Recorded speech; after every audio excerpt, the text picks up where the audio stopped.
Bien, en estas 2 semanas vamos a estar trabajando con las estructuras de control selectivo, cuyo propósito es evaluar condiciones usando operadores relacionales y operadores lógicos.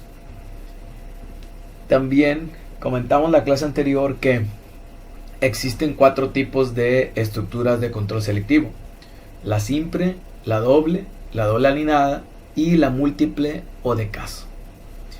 ¿Cómo saber cuándo emplear cada una de ellas? Bueno, pues va a depender de la problemática planteada.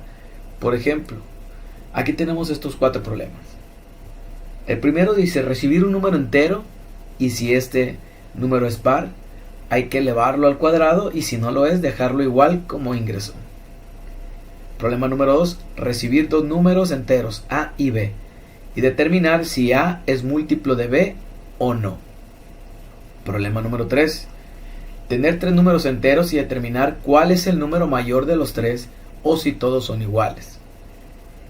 Y problema número 4, recibir 2 números enteros A y B y realizar la operación aritmética correspondiente a la siguiente lista de opciones: 1 suma, 2 resta, 3 multiplicación, 4 división, 5 residuo. Y si se llega a ingresar una opción que no esté en el menú, debe emitirse un mensaje indicando que la opción seleccionada no existe y terminar el algoritmo. Estas 4 situaciones implican cada una el uso de una de las estructuras selectivas que hemos comentado. Vamos con el primero. El primer problema, que es el de recibir un número entero y si es par, elevarlo al cuadrado, y si no, dejarlo igual que como ingresó, se resuelve con una estructura de control selectiva simple.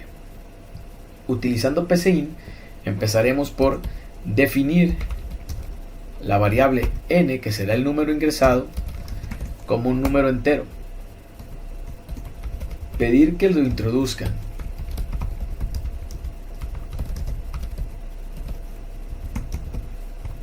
Leerlo. Y una vez que lo tengo, a la hora de procesar, pues necesito saber si es un número par. ¿Cómo sé si es un número par o no? Bueno, un número par es aquel número que es múltiplo de 2. Y haciendo uso de esos conceptos matemáticos de cómo saber que un número es múltiplo de otro, podemos recordar que en la división tenemos algunos componentes, algunas partes de la división. Por ejemplo, esta es la división de 4 entre 2. Y cada una de las partes de la división tiene un propósito. Por ejemplo, este es el divisor.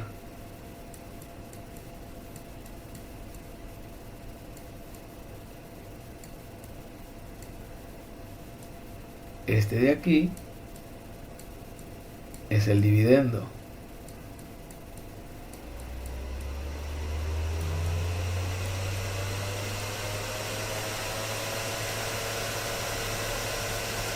Este de acá se llama cociente, que normalmente lo identificamos como el resultado de la división. Y este de aquí abajo es el residuo.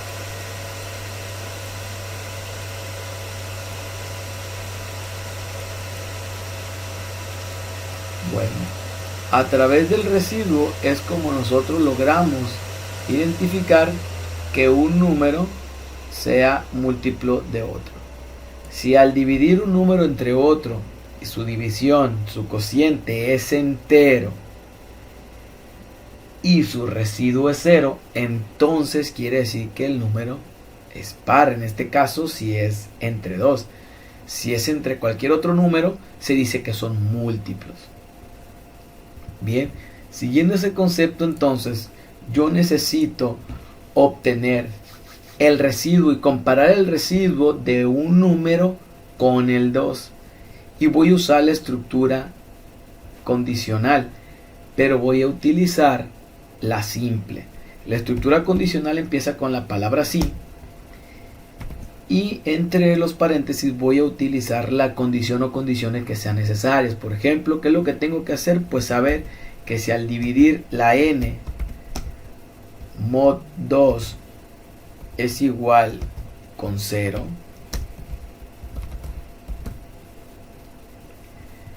mod es el operador aritmético para obtener el residuo de una división. Este operador existe en todos los lenguajes de programación. En el caso de PCInt lo podemos ver aquí en la barra de operadores y funciones. Ahí está. A mod B dice da el resto de dividir A entre B. En este caso n entre 2. Si n es divisible entre 2, dice que hay que elevarlo al cuadrado. Entonces n va a obtener un nuevo valor que es n por n. Y si no, no hacemos absolutamente nada. Ahora vamos a mostrar el resultado.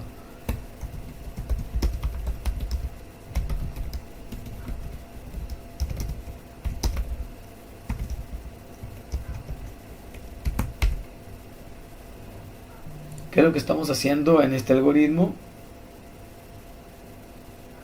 Definir una variable entera para en su entrada recibirla como dato de ingreso, corroborar en esta condición si es par, y si es par, según como lo dice el problema, hay que elevarlo al cuadrado, y si no, no hacemos nada. Esta es una selectiva simple, porque solo hay una condición, y si se cumple se hace algo, y si no, no se hace absolutamente nada. Si lo ejecutamos podemos probar. Si introducimos un número, vamos a introducir un número par, el más básico de todos, vamos a poner el número 2. Y el número 2, si yo lo introduzco, debe definirse como un número par y se debe elevar al cuadrado. Por lo tanto, el valor de n después de hacer las operaciones, pues va a ser 4 en este caso.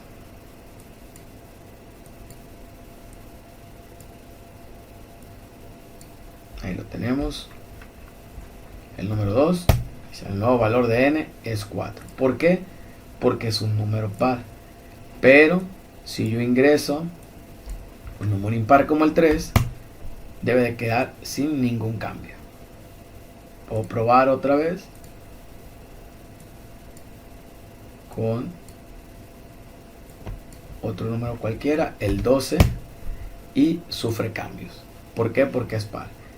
Y como ven, solamente se alteran aquellos que cumplan la condición. Podemos ver el diagrama de flujo. El diagrama de flujo de esta condicional simple es de esta manera.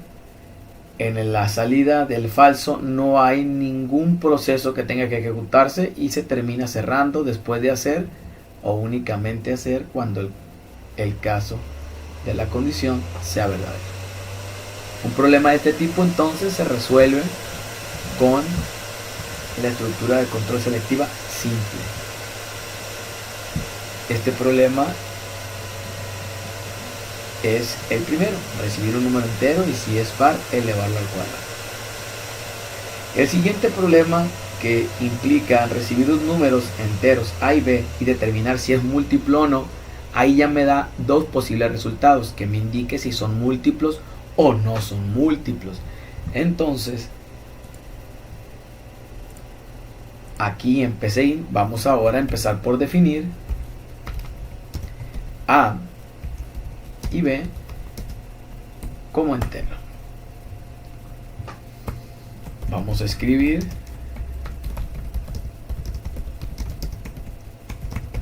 que nos dé el valor de a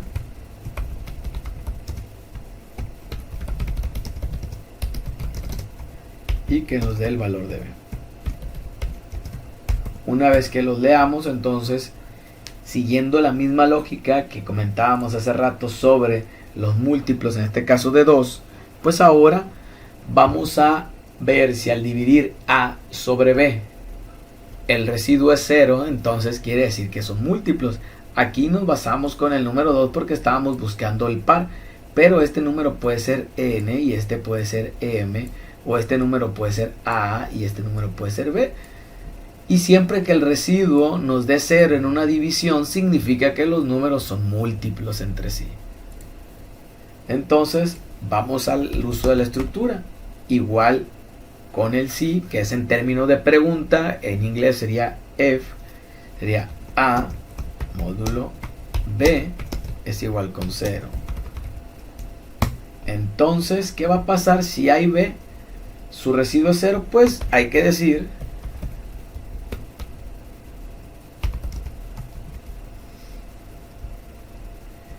que A y B son múltiplos. Pero ¿qué pasaría si no? Pues aquí ponemos un si no. Diríamos que A y B no son múltiplos. Y aquí tenemos una selectiva doble. ¿Por qué es una selectiva doble? Porque tengo una acción para cuando se cumple la condición y otra acción para cuando no se cumple. Vamos a probar. Vamos a solo colocar ahora un 9 y un 3. 9 y 3 son múltiplos. 9 es múltiplo de 3. 9 y 3 son múltiplos. Tiene que ver el orden. Pero 9 es múltiplo de 3, pero 3 no es múltiplo de 9. Entonces, si yo los introduzco en otro orden, poniendo el 3 aquí y el 9 acá, me dice que no son múltiplos. Entonces el mensaje sería A, en lugar de poner son múltiplos, sería A es múltiplo de B. Esto es para corregir el mensaje y que se entienda, porque al final 9 y 3 sí son múltiplos, pero en realidad es que 9 es múltiplo de 3, pero 3 no es múltiplo de 9 si aplicamos esta teoría. Y aquí ya vemos 3 y 9. 3 no es múltiplo de 9. Ahora con los números pares, por ejemplo, si yo pongo el 24 y el 2, ahí está, es múltiplo de 2. Y esta es una estructura de control selectiva doble. Tengo dos posibles resultados dependiendo si la condición es evaluada como verdadera o es evaluada como falsa. El diagrama de flujo es de esta forma. Igual que la que teníamos ahorita, pero del lado del falso ya hay una acción y del lado del verdadero también. Por esto es doble, porque tengo dos acciones que puedo realizar dependiendo el resultado de esta condición.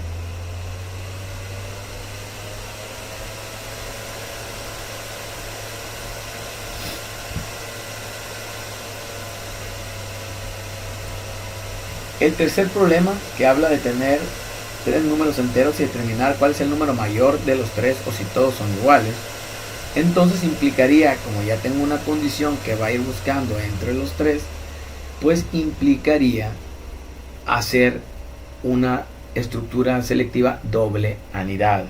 Y esta consistiría en lo siguiente.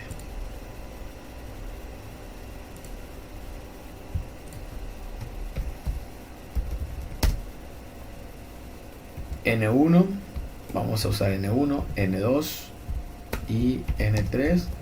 Los tres van a ser enteros. Vamos a escribir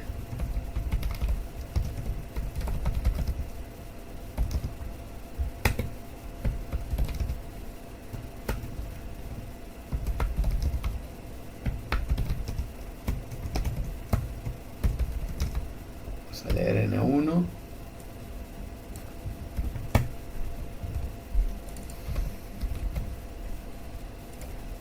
N2, el tercer número y N3.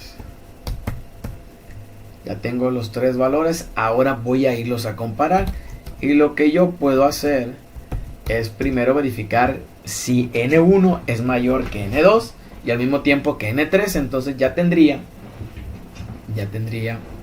el resultado. O podría comparar primero si todos son iguales y ya de ahí ir descartando. ¿Cómo haría esto? Bueno, tendría que hacer uso de operadores relacionales y operadores lógicos Recordando que los operadores lógicos son la y, la o y la no. Y aquí en los operadores y funciones que tiene PCIN, aquí los vemos en la sección de operadores lógicos, tenemos la y conjunción, la o disyunción y la no negación. Entonces vamos a colocar, por ejemplo, si N1 es mayor que N2 y N1 es mayor que N3. Entonces, si N1 es mayor que N2 y además es mayor que N3, significa pues que el número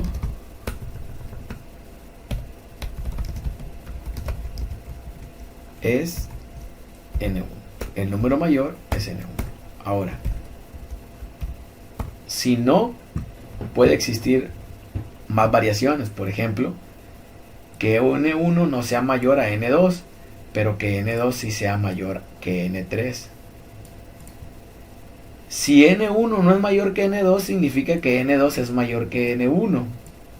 Por lo tanto, si N2 termina siendo mayor que N3, el mayor sería N2. Y aquí empezamos con lo que es la anidad, preguntando si N2 es mayor que N3.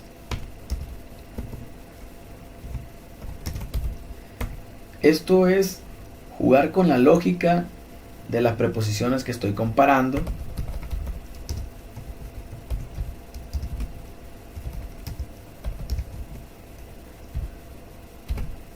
¿Por qué aquí sería el mayor N2? Porque para llegar acá, a esta condición, alguna de estas dos debería de haber sido falsa. Entonces vamos a tomar como primero que esta N1 mayor que N2 es falsa.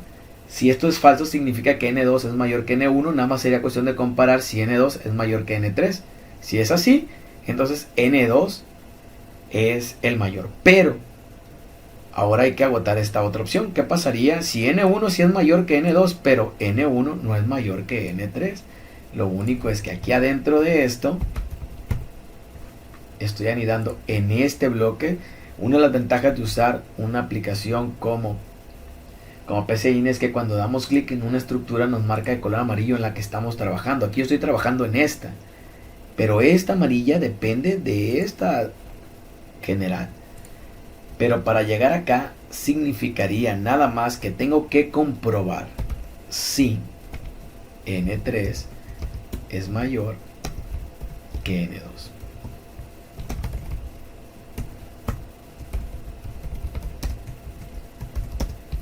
El mayor es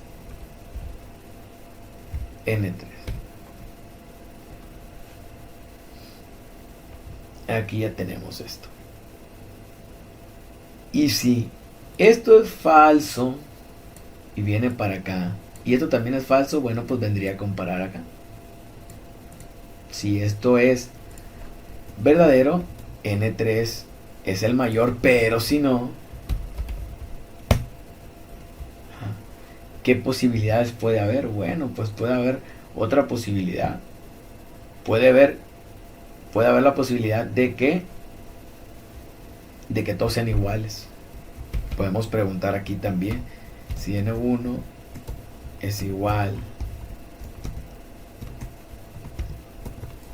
con N2 y N1 es igual a N3,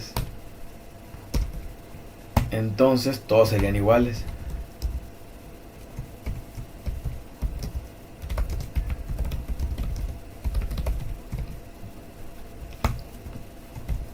Pero nos queda un si no.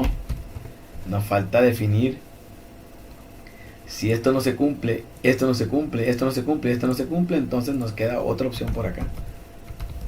Esto es muy importante que llevemos la lógica de lo que estamos comparando, porque en las comparaciones nos podemos perder. Mientras más premisas tengamos, resulta un poco más complicado el estructurar esta, valga la redundancia, esta estructura de control. Esta selectiva es doble anidada, tiene una condición, 2, 3, 4 y cada una tiene 2. Entonces aquí podemos hacer una prueba. cómo funciona, a ver.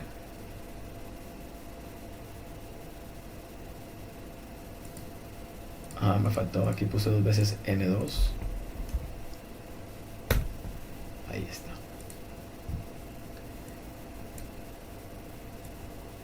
Aquí vemos, vamos a poner un número, vamos a poner 1, 2 y 3. ¿Cuál es el mayor? El 3. Vamos a ver qué resultado me da. El mayor es 3. Funcionó. Vamos a hacer otro caso de prueba. Ahora vamos a colocar al revés, poniendo el primer número mayor. 3, 2 y 1. El mayor es 3. No importa el orden, hasta aquí vamos funcionando. Ahora vamos a colocar que el segundo número sea el mayor. A ver si está funcionando. 10, 22 y menos 5. El mayor es 22.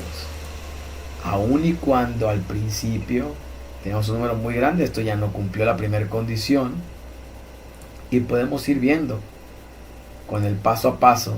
Siempre es importante echarle un ojo a cómo funciona cada una de las estructuras que estamos nosotros programando. Vamos a colocar el mismo número en todas. Y nos tiene que decir que todos son iguales. Veamos. Ahí está la primera analogía. No hay. Llega ahí y justo los 3 son iguales y se termina. Va avanzando de esta manera. Ahora vamos a colocar que el último dato que ingresemos sea más grande que todos. Vamos a ejecutarlo paso a paso otra vez para que vayamos viendo. Vamos a ponerle 60,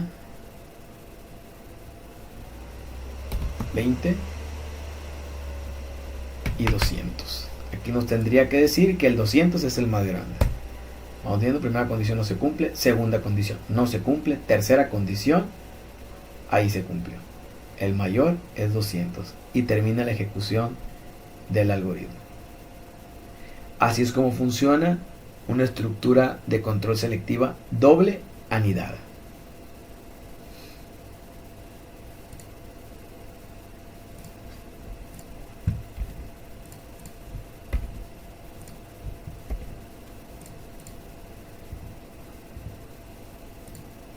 Y por último tenemos un problema que es distinto a lo que normalmente leemos, porque desde la hora de poner la atención a la redacción nos damos cuenta que aquí nos presenta una serie de opciones.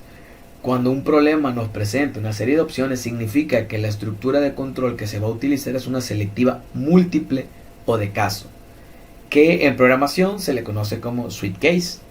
A la anterior se le conoce como if, then, else, y a esto se le conoce como switch case. Dependiendo del caso que seleccione, se va a realizar ciertas y cuales operaciones. No es lo mismo a una comparación que a una opción. Por lo tanto, por eso se usaría la estructura múltiplo de caso. Esa estructura no hace comparaciones, solamente elige opciones.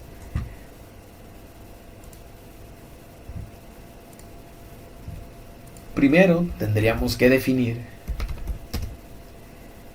A y B, que son los datos con los que vamos a trabajar, y una variable que nos sirva como ese switch de opción, vamos a llamarle OP, y va a ser numérica también, porque en las instrucciones del problema nos dice que la opción 1 es suma, o sea, no dice opción A, B, C, D, dice opción 1, 2, 3, 4 y 5.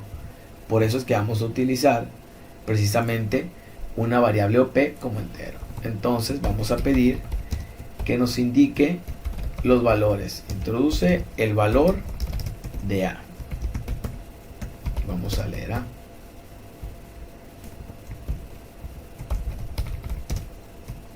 Ahora vamos a pedirle que introduzca el valor de B.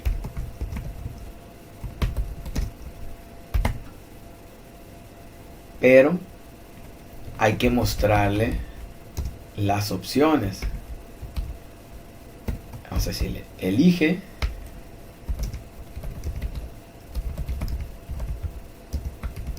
una operación a realizar con A y B.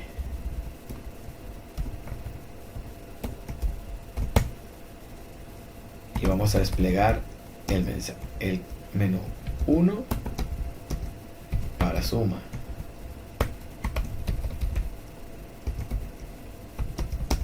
2 para resta,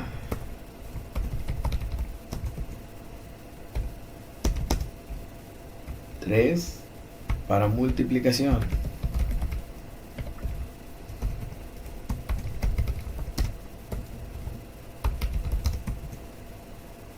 4 para división,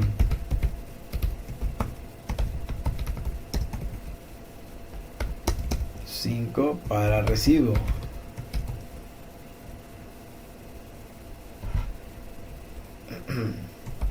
y aquí le ponemos introduce la opción a realizar.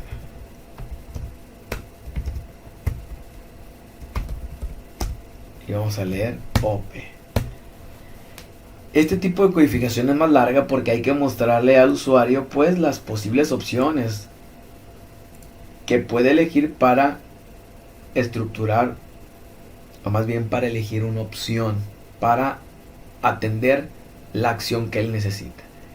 Cuando ustedes no sepan cómo escribir una estructura, en el caso de PCInt, del lado derecho aparece un comando que dice comandos y estructuras, y por acá el if está aquí en sí entonces, y el en caso de está aquí donde dice según. Si ustedes le dan clic, automáticamente nos pone la instrucción, y yo nada más voy a ir cambiando. Por ejemplo, ¿qué variable numérica? Pues OP. ¿Qué va a hacer en caso de que la opción sea 1? Bueno, aquí le voy a poner 1 nada más. ¿Qué va a pasar? Voy a sacar, vamos a poner la variable C que necesito para hacer las operaciones C, va a ser igual a más B, y voy a decirle que escriba, puedo ponerle A, que colocará más B, A más B es igual a C. Y ahí termina. La opción 2, haciendo uso de la misma lógica, sería A menos B. Tercera opción,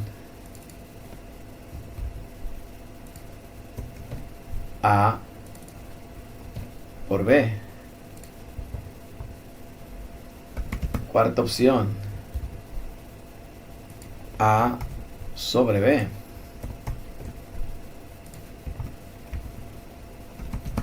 Quinta opción, residuo, A mod 2, y aquí sería A mod B. Ahí la estamos viendo. Podemos separar todos los operadores para que entendamos. Hay una gran diferencia entre poner el más dentro de las comillas que ponerlo acá afuera. No, acá afuera implica una operación aritmética y aquí adentro aparece como un texto. Y luego por acá vemos que al final de todas pone de otro modo. Esta es la opción default, o la opción que cumple el parámetro cuando no se selecciona ninguna de las que están acá. Entonces aquí lo que vamos a colocarle es que escribir la opción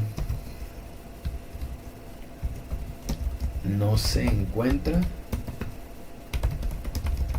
en el menú. Y todo esto que está en amarillo es la estructura de control selectiva múltiple o de caso. Vamos a hacer una prueba.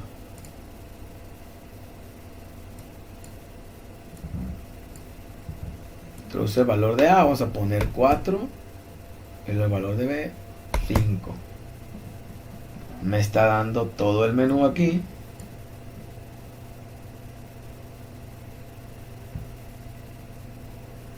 Y ahora voy a elegir la opción 2.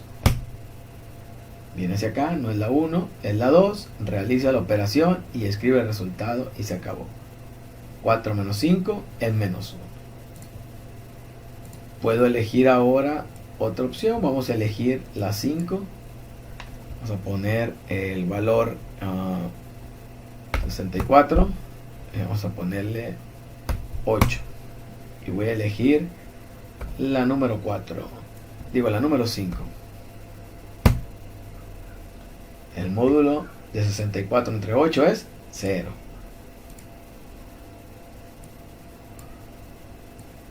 Ahora vamos a darle estos valores y voy a elegir el número 6 que no está dentro de las opciones. Que decía la opción 6 no se encuentra en el menú y se termina el algoritmo. Entonces esta es la manera de estructurar y codificar en el caso de PCInt una estructura múltiple de caso que en el diagrama de flujo se vería de esta manera. Cada una de las opciones con cada uno de los procesos que se ejecutan en cada una de ellos.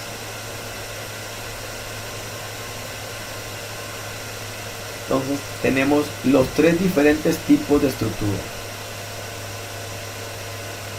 selectiva simple, selectiva doble, doble anidada y múltiple o de caso. Con esta explicación pueden continuar con los ejercicios que se encuentran en la semana número 5.